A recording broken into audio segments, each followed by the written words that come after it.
Okay, picture this scenario. You're LeBron James. It's Game 7, NBA Finals. The pressure is just, immense. You drop 50 points, you get a triple-double, and you hit the buzzer beater to win the whole thing by 1 point. The dream scenario. The absolute dream. Confetti's falling, you're popping champagne in the locker room, you are on top of the world. And then, 20 minutes later, a ref knocks on the door and says, sorry, LeBron, you forgot to sign the scorebook, you're disqualified, the other team wins. Right. Which is, of course, a complete nightmare. But also, in the NBA or the NFL or really any other major sport, that's just impossible. Totally impossible. The officials keep the score. The athletes just, they play the game. Exactly. Which is not the case in the world we are diving into today. We're talking about professional golf. It's this multi-million-dollar global industry, but it's this unique anomaly where the players themselves are the guardians of their own score. All with just a pencil and a little piece of paper. It's really the last bastion of the so-called honor system in high-stakes sports. It really is. And for this deep dive, we've got a whole stack of sources, everything from historical records from the Open and the Masters to European Tour disciplinary hearings, and even some pretty intense forensic reports. And the central theme here, the mission, is really to understand what we're calling the sanctity of the scorecard. And sanctity is the right word, because this isn't just about adding up numbers. We're looking at a system where one tiny clerical error, a scribble in the wrong box, can just destroy a career. Or cost you a major championship. Doesn't matter how well you actually played that day. So I found this analogy in one of our sources that I think frames this whole thing perfectly.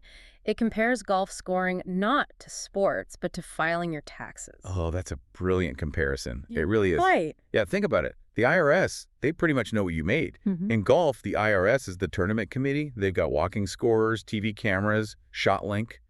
They know exactly what you shot. But they still make you file the paperwork yourself. They do. And if your math doesn't match their math... The audit is immediate. And the penalties are, well, they're draconian.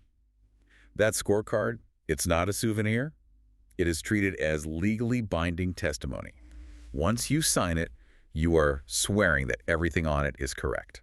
Okay, so let's walk through what happens when this goes spectacularly wrong. And I think we have to start with one of the most heartbreaking stories in all of golf. The year is 2003, the Open Championship at Royal St. George's. This is the story of Mark Rowe. And to really get the gravity of this, you have to understand who Mark Rowe was. He was a journeyman pro, 40 years old.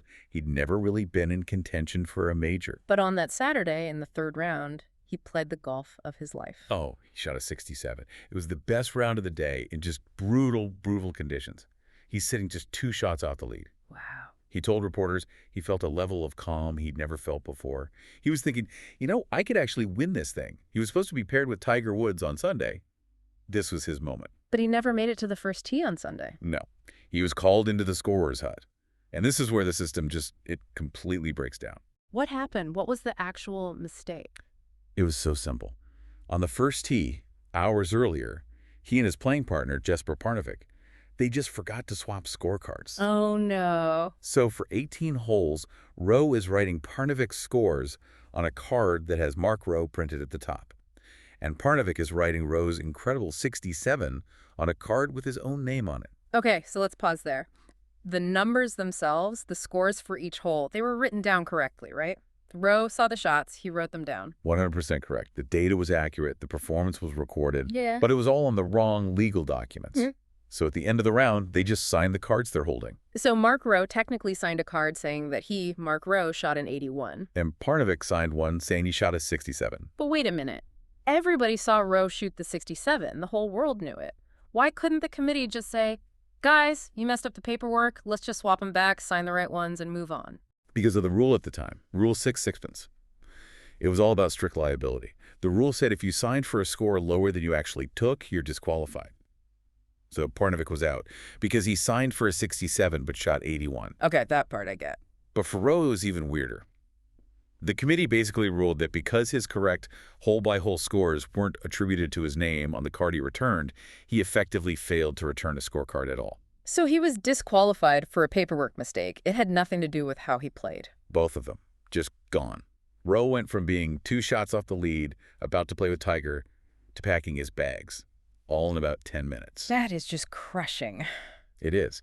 And tragically, he never contended in a major again. That was his one shot, and a clerical error just wiped it out. It just feels so rigid. I mean, you're destroying the competitive integrity of the tournament to protect the administrative integrity of a piece of paper. And that's the central tension, isn't it? The rule was actually changed a few years later because of this incident, but for Mark Rowe, the damage was already done. It's a real tragedy. But there's another layer to this that I find confusing. You said signing for a lower score gets you disqualified. But what about the 1968 Masters with Roberto Di Vincenzo? He signed for a higher score. Ah, yes. This is the crucial higher versus lower distinction. And it tells you everything you need to know about the philosophy behind these rules. So set the scene for us. It's Sunday at Augusta National. It's the final round. Roberto Di Vincenzo finishes up. He thinks he shot a 65. He believes he's tied with Bob Golby at 11 under par. So we should be heading for an 18-hole playoff for the green jacket. Should be. But his playing partner, Tommy Aaron, he made a mistake. A typo, essentially. On the 17th hole, Di Vincenzo made a birdie, a 3. Aaron accidentally wrote down a par, a 4. And Di Vincenzo, in the heat of the moment, just signed it. He did. He was distracted. The crowd's going wild. He glances at it, and he just signs. So he signed for that 4 on 17. He did. And here's the logic of the rule book. If you sign for a score that's lower than you actually shot, the assumption is, well, maybe you're cheating, so that's an automatic disqualification. Right. But if you sign for a score that's higher than you shot, the rules basically say, well, if you want to claim you played worse than you did, that's your problem. The higher score stands. That is absurd. So he got a 66 instead of a 65 because of a pencil mark. Precisely. That one extra stroke meant he finished one shot behind Bob Golby. No playoff. Golby wins the Masters while he's sitting in the clubhouse, probably having a sandwich. And Di Vincenzo's reaction became one of the most famous quotes in sports. What a stupid I am. Just heartbreaking. It is. He took all the blame. And it all comes back to that idea of strict liability. The player is responsible. Period. Doesn't matter if your marker made a mistake. You sign it, you own it. Okay, so those are honest mistakes. Career-altering, yes, but honest. But then the research takes a much darker turn in the 90s. We have to talk about what happens when the scorecard is used for actual fraud. Yes. This is where we get into the realm of forensic science. This is the Tumba affair. Johan Tumba, 1992.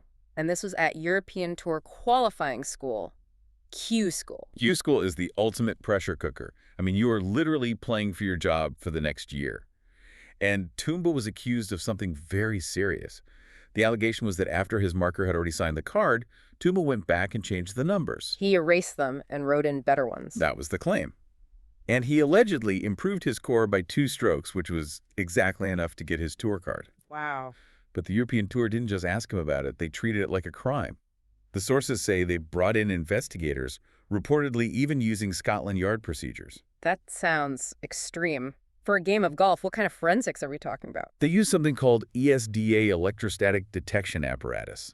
It's a device that can find latent images. So even if you erase a pencil mark, the pressure from writing leaves an indentation in the paper. So they could see the ghost of the original numbers he erased. That's it exactly. And they also used ink chromatography. They proved that the ink used for the new scores was chemically different from the rest of the card, suggesting a different pen was used at a different time. That's like CSI stuff. It really is. So what was the punishment for getting caught by the science? A 10-year ban, which in the prime of an athlete's career is a life sentence.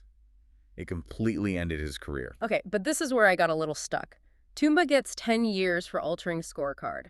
But then we fast forward to 2011, the Elliot Saltman case. He was also accused of cheating, but the outcome was totally different. Saltman is a fascinating contrast. In his case, his own playing partners accused him of what's known as the coin slide. Explain that for people who don't play. So when you mark your ball on the green, you put a coin or a marker behind it. The accusation was that Saltman would place his marker at, say, 8 o'clock behind the ball, and then when you replace the ball, he'd put it down at 6 o'clock in front of the marker. Stealing an inch or two closer to the hole. Every single time, which is absolutely cheating. I mean, being labeled a cheat, the C word in golf, it's a permanent stain on your reputation. But his ban was, what? 3 months. 3 months versus 10 years. That's a massive difference. Why? Is moving your ball less serious than changing a number? It's not about the crime. It's about the legal landscape. Yeah. The sources suggest that between 92 and 2011, the pro tours had become terrified of litigation. Lawsuits. Specifically, restraint of trade lawsuits. banning a player for 10 years destroys their ability to make a living. So unless the tour had absolutely bulletproof, court-admissible evidence, like they did with Toomba's forensics, they were really hesitant to hand out those life sentences. So the fear of getting sued actually made the penalties for cheating softer. In a way, yes. The old honor system suddenly had to coexist with modern employment law. They gave Saltman a slap on the wrist, basically, because they didn't want to get dragged into a real court. Which brings us to the modern era and this collision between the old rules and new technology. I'm talking about Tiger Woods at the 2013 Masters. Ah, yes. This was the moment that really broke a lot of people's brains when it comes to the rules. So Tiger hits a shot on the 15th hole, it hits the flagstick and kicks back into the water. Just terrible luck. He has to take a penalty drop, and he drops it in the wrong place. He does. He dropped it a couple of yards further back than he should have, which he thought was fine, but it wasn't. He didn't realize it was illegal. So he finishes the hole, signs his card, goes home. So technically, he signed an incorrect scorecard. He didn't include the two-stroke penalty for the illegal drop. Under the old rules, he signed for a lower score. He should be disqualified. Under the strict letter of the law, 100%. He should have been sent home. But the Masters Committee found a sort of loophole. They admitted they'd reviewed the footage before he signed his card, but they hadn't told him. So they blamed themselves. They basically said they had failed in their duty to inform him. So instead of disqualifying the biggest star in the sport, in the middle of their tournament, they retroactively added a two-stroke penalty to his score the next morning. That feels a little convenient. I mean, if that was some rookie, does he get the same treatment? That's the question everyone was asking. It sparked a massive debate. Was it special treatment, or was it the committee finally realizing that disqualifying someone for a technicality that millions saw on TV, but the player genuinely missed, is just bad for the sport? It felt like a tiny shift away from strict liability and toward common sense.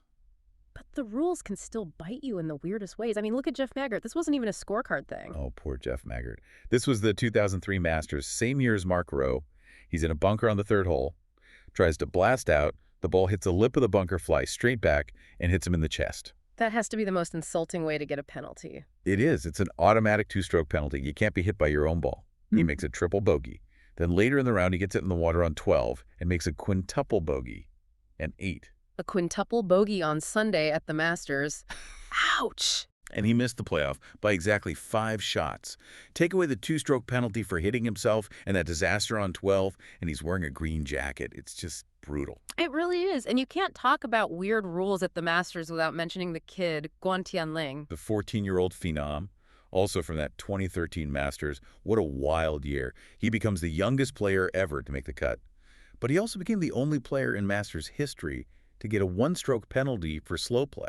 They penalized a 14-year-old for playing slow. They did. He was taking a long time over his shots. The officials warned him, and then they finally docked him a stroke. It was hugely controversial. Did it make him miss the cut? Incredibly, no. Even with the penalty, he made the cut right on the number. But it just showed that the rules, in theory at least, are supposed to be blind. Your age, your star power, none of it is supposed to matter. So let's pull back here. We've got this sport that disqualifies legends for typos, uses forensic science on cheaters, but also bends the rules for its biggest stars. Why do we still do this? Well, it leaves us with the scorecard as this sort of final exam of character. You know, Mark Rowe, despite that tragedy, he actually found a second act as a great TV commentator. He jokes about it now. Life goes on. But the big question remains. We live in an age of instant technology. We have ShotLink, we have 4K cameras on every blade of grass, the IRS, the committee.